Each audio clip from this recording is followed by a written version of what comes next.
Welcome to our digital mini Bienvenidas BYU a Women's Conference. la conferencia digital de BYU. Me llamo Sandra Rogers, la encargada de la conferencia de este año. ¿Dónde están? Me alegra de que estén aquí con nosotros. Me encanta presentarles a la discursante para esta sesión, Rosemary Thackeray. Rosemary hablará sobre el tema de que el Señor les conoce y sabe de ustedes. Rosemary es una profesora de Brigham Young Universidad y sirve como asistente al presidente para planificación. Tiene títulos de la Universidad de Utah State y de la Universidad de Utah. Se encarga en este momento como presidenta del STACA, de la Sociedad de Socorro, y anteriormente sirvió en las Mujeres Jóvenes. Es la tía preferida de 16 sobrinas y sobrinos, y les invito a que lean más acerca de la hermana Thackeray en la página de Internet de la Conferencia de Mujeres. Apreciamos la preparación de Rosemary y sabemos que van a disfrutar de su discurso. Me gusta reunirme con otras personas, lo llevo en mi ADN. A mis padres les gustaba congregar a las personas, reunirse con amigos y familiares, generalmente con comida en abundancia.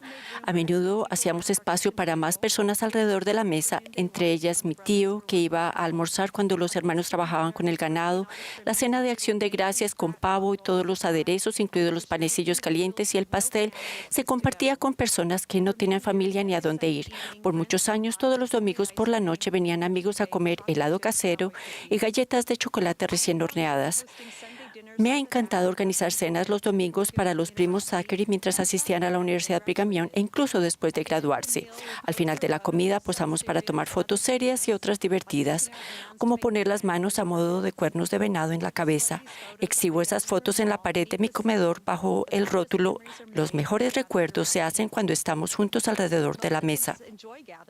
A la mayoría nos gusta reunirnos. Una lección que aprendimos de la pandemia del COVID-19 es que la interacción humana es vital para nuestra salud mental y emocional. No ha sido fácil seguir las reglas de recluirnos en casa y protegernos, mantener una distancia de 1,5 metros de otras personas, saludarnos sin un abrazo o un apretón de manos y limitar las reuniones a los familiares inmediatos. Extrañamos el congregarnos los domingos en la capilla, participar en las ordenanzas del templo, para congregar a nuestros antepasados y reunirnos para celebrar bodas, funerales, cumpleaños, bautismos, etc. Una conocida parábola sobre las reuniones se encuentra en el Nuevo Testamento. Es la historia de la fiesta de bodas. El rey ha preparado una gran comida en honor al matrimonio de su hijo. Ha enviado invitaciones y la gente comienza a disculparse por no poder asistir. La comida está lista, ha llegado el momento de celebrar, pero no hay invitados. El rey envía a sus siervos a las calles para invitar a otras personas. En Apocalipsis 19, versículo 9, al hablar de ese evento, leemos: "Bienaventurados los que son llamados a la cena de las bodas del Cordero". Jesucristo, el Maestro que congrega, nos invita a ustedes y a mí a esta fiesta. Cristo se llama a sí mismo el Buen Pastor. Los pastores reúnen a sus ovejas en el redil. Jehová, el Señor del Antiguo Testamento, hizo convenio con el antiguo Israel de que reuniría a su pueblo. Hoy quisiera compartir 4 verdades que son útiles para responder a la invitación de Cristo de congregarnos con Él y aumentar nuestra capacidad de recoger al Israel disperso conforme preparamos al mundo para la segunda venida del Salvador. Verdad número 1, Él las conoce. Él las conoce y conoce su nombre. Él conoce a sus ovejas y las llama. Nos conoce a ustedes y a mí por nuestro nombre. En las Escrituras leemos de cuando Moisés, Enoc, Enos, José Smith y otros fueron llamados por sus nombres. Si el Señor conocía a esas personas por sus nombres, confiamos en que también nos conoce a nosotras. Él nos conoce individualmente, no colectivamente como un grupo de sus hijos. No nos conoce como yo conozco a los alumnos de mi clase o a las hermanas de la Sociedad de Socorro. Él conoce nuestros pensamientos más íntimos, nuestros deseos, sueños y desengaños. Él nos conoce individualmente, uno por uno. Sabe que me gusta el helado y conoce cuáles son mis sabores y marcas favoritos. Él sabe que preferiría dormir en un hotel en lugar de ir a acampar en las montañas, pero aún así fui al campamento de las mujeres jóvenes. Sabe que no tengo sentido de orientación y que me pierdo fácilmente. Sabe que a veces me aflige no haber tenido la oportunidad de ser esposa y madre. Cuando mi sobrino Justin tenía 5 años, a finales de un mes de agosto, comenzó a comportarse de un modo preocupante para mi hermana Laura y su esposo Mark. Por ejemplo, se le olvidó subir el cierre de la chaqueta, tropezaba al subir los escalones del autobús. Al ir a lavarse las manos decía que no podía ver el jabón y se enfermaba cada vez más sin ninguna razón obvia. Laura consultó al pediatra, pero el médico le dijo que Justin acababa de comenzar la escuela y que tal vez sentía ansiedad por tener que separarse de su madre. Un domingo por la tarde, a principios de octubre, la familia de Laura y yo visitamos a mis padres y por lo general Justin aceptaba con gusto mi invitación de ir al parque a jugar. Ese día no quiso hacerlo, dijo, quiero quedarme con mi mamá. Cuando estábamos almorzando, Justin tenía la mirada perdida. En la casa se percibía un sentimiento de tristeza. Laura, mamá y yo nos sentamos en el sofá de la sala disfrutando del sol que entraba por las ventanas para hablar con ternura sobre la situación de Justin, al tiempo que enjugábamos las lágrimas que nos corrían por las mejillas. A la mañana siguiente, cuando llegué al trabajo, tomé el teléfono y llamé a Laura. Aún recuerdo con exactitud el lugar donde me encontraba en mi oficina, en el edificio Richards, en el campus de la Universidad Brigham Young. Le dije, Laura, sé que tú eres su madre, pero creo que Justin tiene serios problemas. Con voz temblorosa, llena de emoción, respondió calladamente, lo sé. La animé a que llamara a Sandy, un pariente que era médico, que estaba a una hora de distancia de donde ella vivía, y sabía que Sandy le concertaría una cita a Justin. En unas horas, Justin fue al consultorio de Sandy, donde él le hizo un diagnóstico inmediato. Envió a Laura y a Justin al hospital local para que le hicieran escáneres cerebrales. Al día siguiente, a Justin lo examinaron 2 cirujanos en el hospital infantil en Salt Lake City y se suponía que uno de los cirujanos no estaría de guardia ese día, pero allí estaba. Y no por casualidad, era un experto en tumores cerebrales y conocía ese raro astrocitoma. El miércoles le insertaron a Justin un tubo para drenar el líquido acumulado y el viernes los cirujanos realizaron una cirugía que duró 8 horas para extirparle la mayor cantidad posible del tumor cerebral. Gracias a que Jesucristo nos conoce a ustedes y a mí, podemos confiar en que Él nos ayude.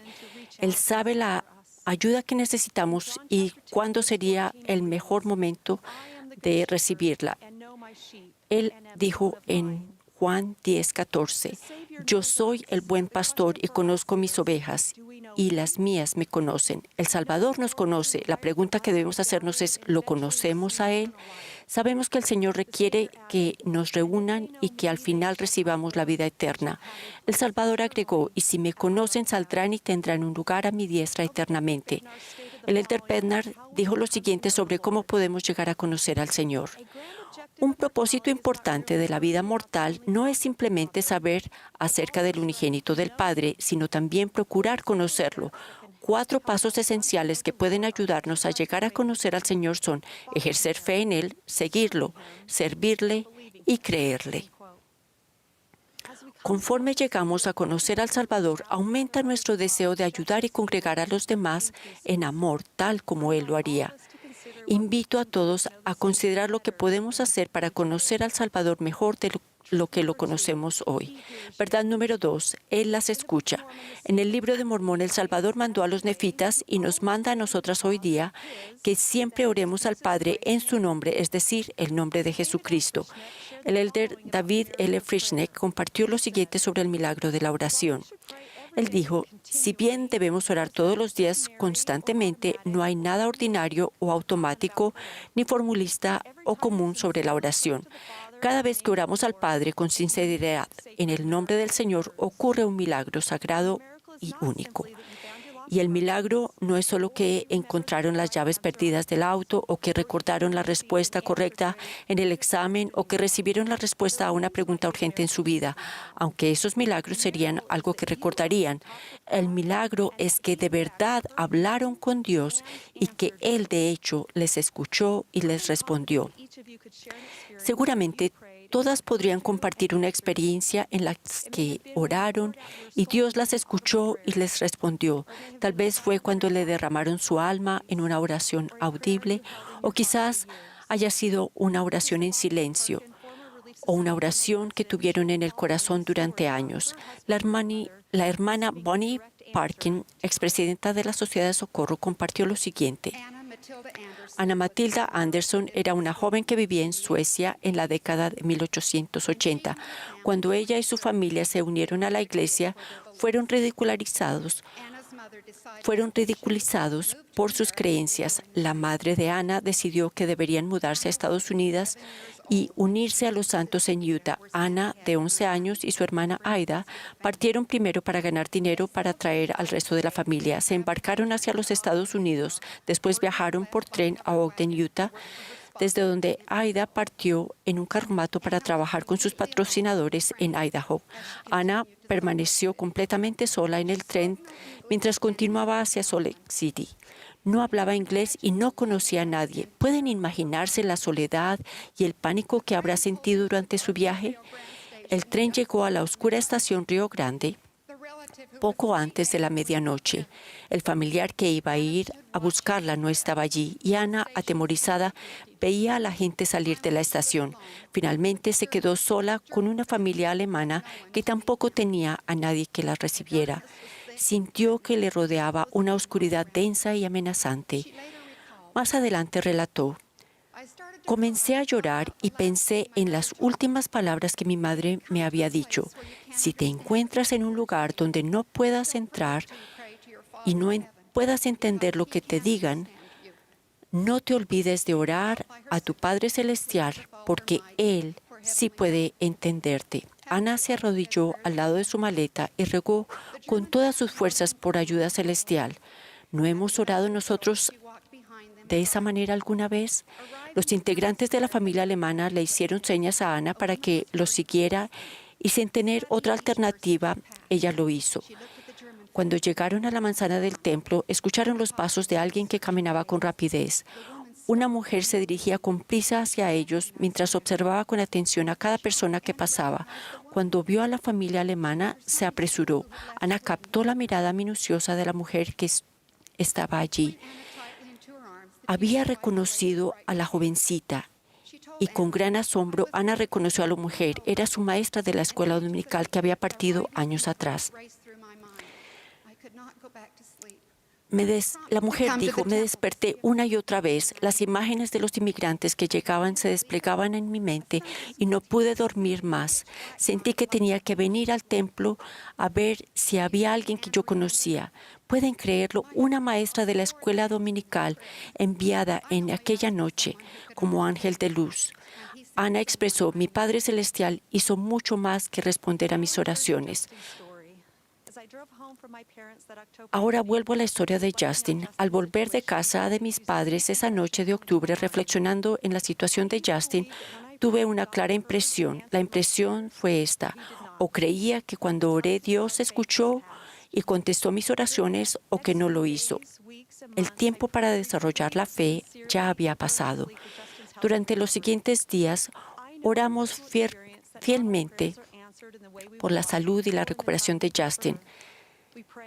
Oramos, suplicamos y esperamos en el Señor. Hoy Justin es un joven sano, feliz, talentoso y amable. Su vida es un verdadero milagro.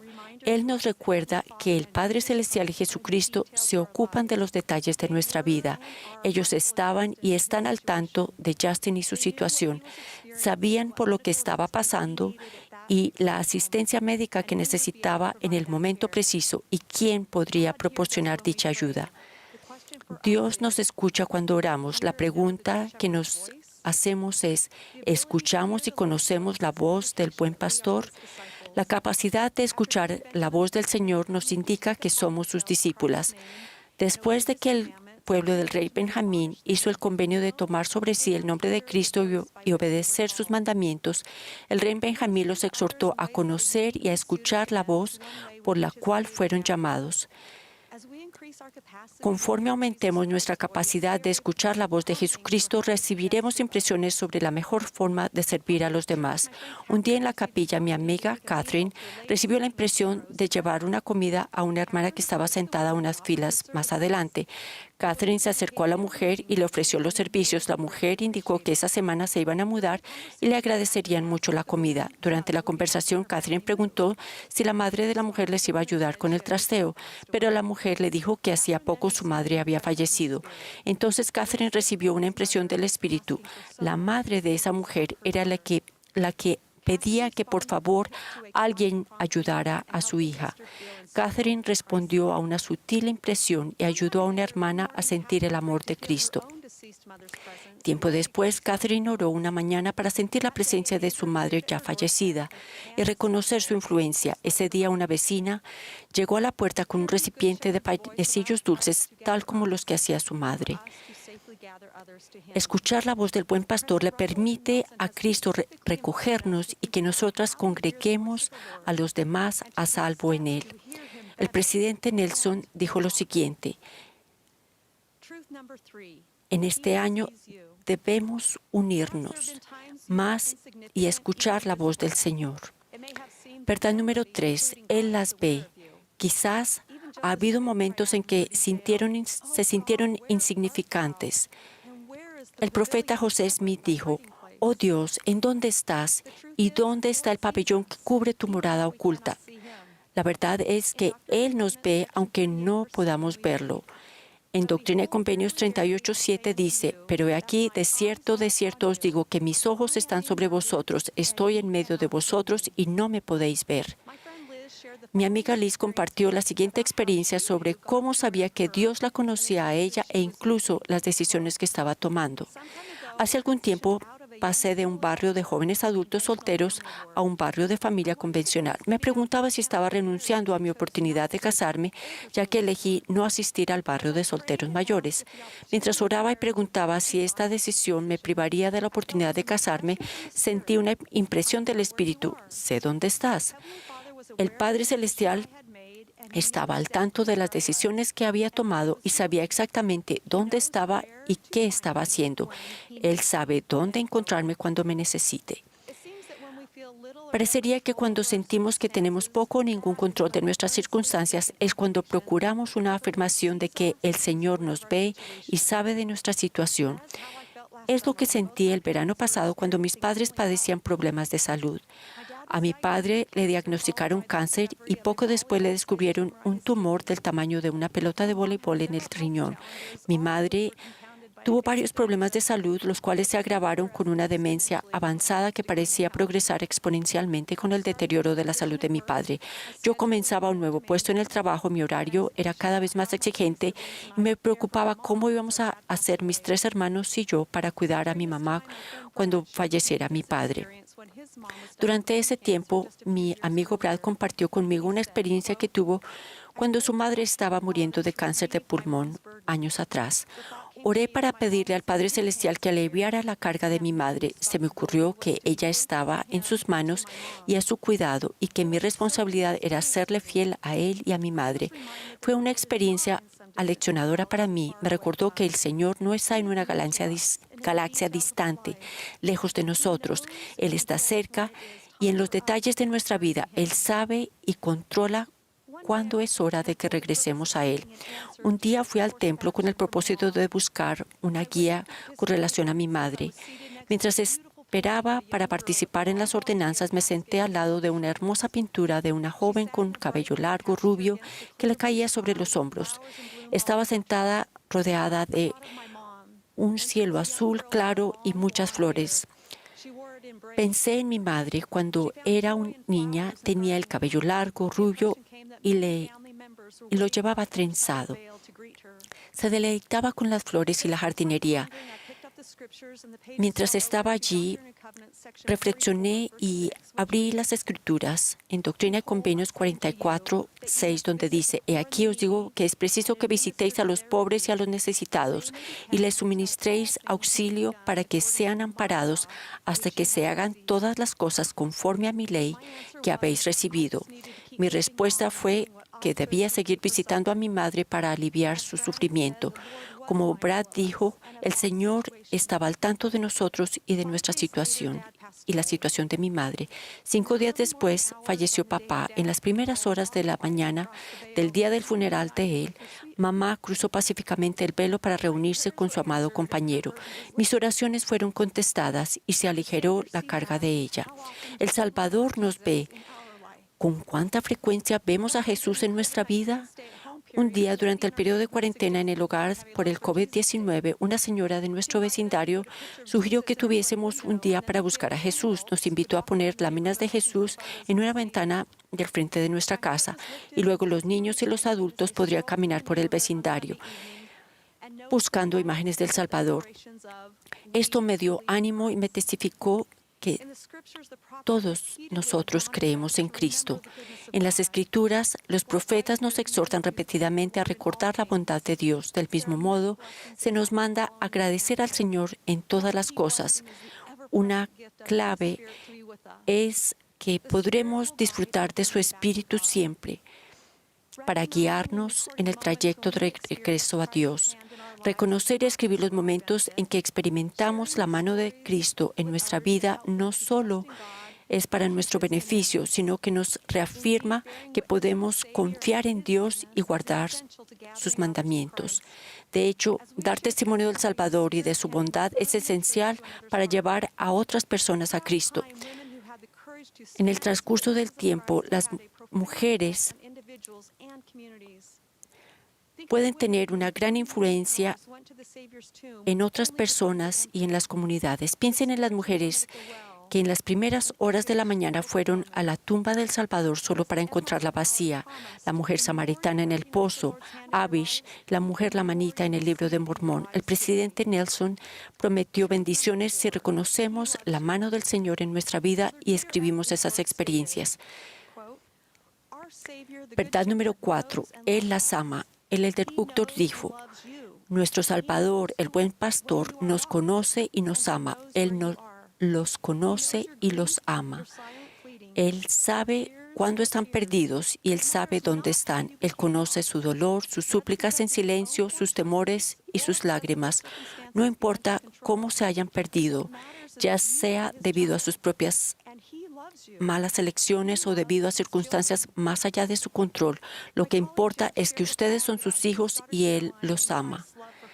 Mi colega Jeff compartió lo siguiente sobre su hija Caroline. Caroline tenía serias dificultades. A veces, con frecuencia, Caroline se pone triste, llora y ni nosotros ni los médicos podemos determinar qué le pasa. Solo tenemos que esperar y orar. Caroline a menudo está triste y hace ruido en la capilla, o a veces está feliz, pero de todos modos no hay manera de calmarla. La llevamos al vestíbulo de la capilla, donde la empujamos en su silla para tranquilizarla con el movimiento. Y ahora el resto de la historia con las palabras de Jeff. Un domingo, hace un par de años, llegué a la capilla empujando a Caroline, que se sentía muy triste y pensaba que solo nos quedaríamos para la Santa Cena. Mientras caminaba por el vestíbulo, ella seguía triste. Me preguntaba si alcanzaríamos a quedarnos para la Santa Cena. Mis esfuerzos por consolarla parecían en vano y el llanto de Caroline ciertamente molestaba a los demás. Entonces comenzó el himno sacramental y Caroline se calmó un momento cuando comencé a cantar. De pronto se puso inquieta, así que me acerqué y le canté. Ella se calmó y escuchó. El himno sacramental ese día fue Mansos reverentes hoy, que fue escrito como si el Salvador estuviera cantando. Yo estaba concentrado en Caroline y no en el himno, hasta que llegamos a la cuarta estrofa y estas fueron las palabras que le canté a mi hija. Cual amigo os amé con un infinito amor. Miré en ese momento los grandes ojos azules de Caroline y sentí profundamente la verdad tierna y personal de esas palabras para mi hija. Jesucristo, el Redentor del mundo, ama a Caroline con un infinito amor.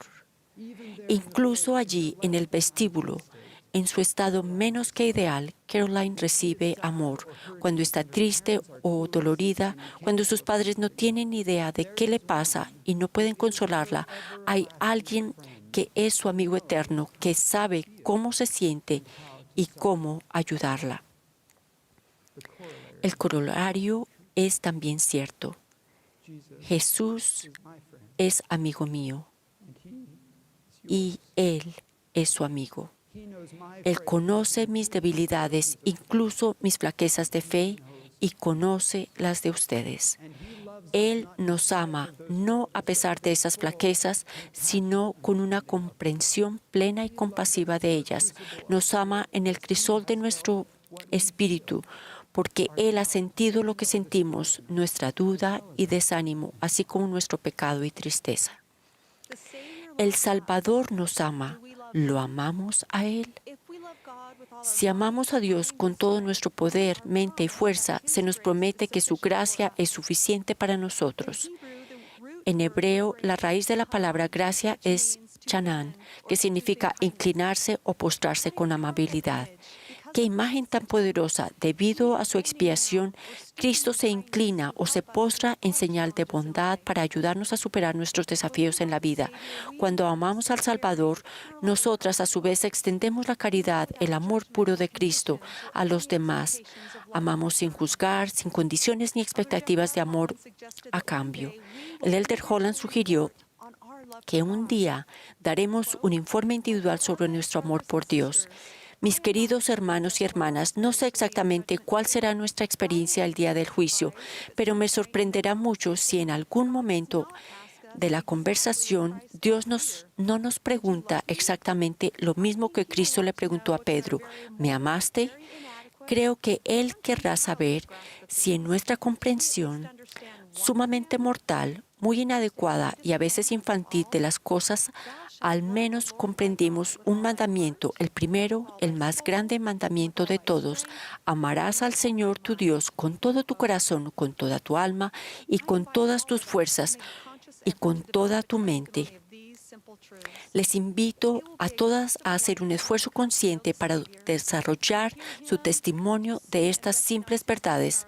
Será la búsqueda de toda nuestra vida para llegar a conocer al Salvador, escucharlo, ver y reconocer su mano en nuestra vida y demostrar nuestro amor por Él.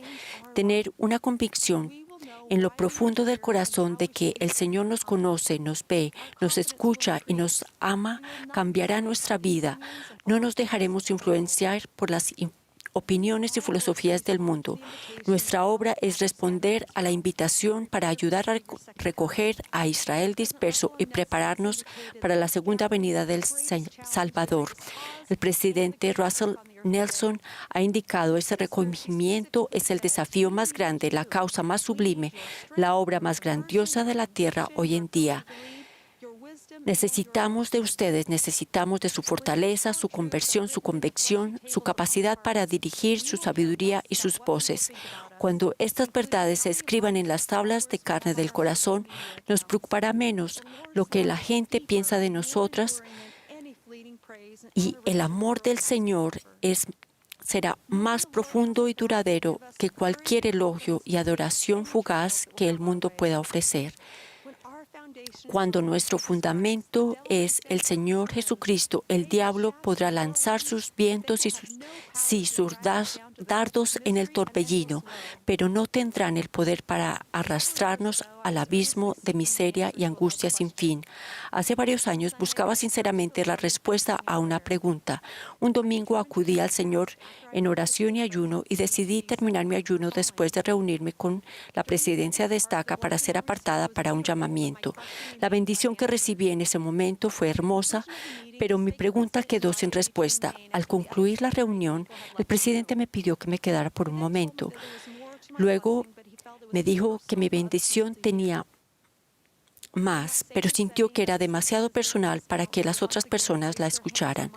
En ese entorno sagrado, cuando el presidente de Estaca y su consejero volvieron a poner sus manos sobre mi cabeza, recibí revelación personal directa e inconfundible. Esta experiencia ha sido muy importante para mí. Cuando empiezo a dudar de si Dios me conoce, si me ve, si escucha mis oraciones y si me ama, pienso en aquella noche cuando Dios contestó una oración que solo Él y yo conocíamos. El buen pastor ha extendido una invitación a cada una de nosotras. Podemos utilizar nuestro albedrío para responder o no. Él nunca nos obligará. Nuestra respuesta positiva hará que Él nos recoja en el redil. La letra del conocido himno cristiano Suave y tiernamente lo expresan mejor. Suave y tiernamente Jesús está llamándote a ti y a mí.